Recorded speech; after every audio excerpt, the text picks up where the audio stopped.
एक जंगल में एक बड़ा सा बंदर और एक भारी सा हाथी रहते थे। यह जंगल खुदाई के लिए मशहूर था और बंदर और हाथी एक दूसरे को खुदाई में मदद करते थे।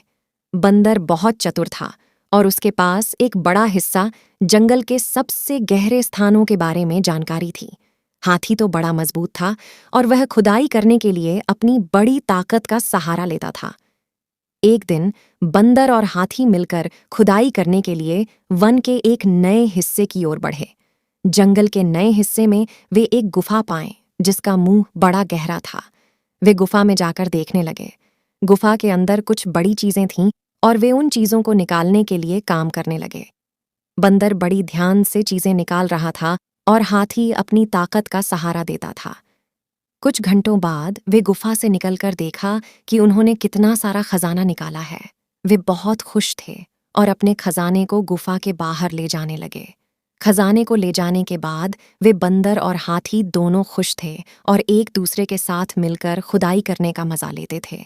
उनकी मित्रता और साथीपन जंगल के अन्य जानवरों को भी प्रेरित करती थी। इस कहानी से हमें यह सीखने को मिलता है कि जब हम मिलकर काम करते हैं तो हम ज्यादा काम कर सकते हैं और मुश्किलों को आसानी से पार कर सकते हैं, और मित्रता हमारे जीवन को सुखमय बना सकती है।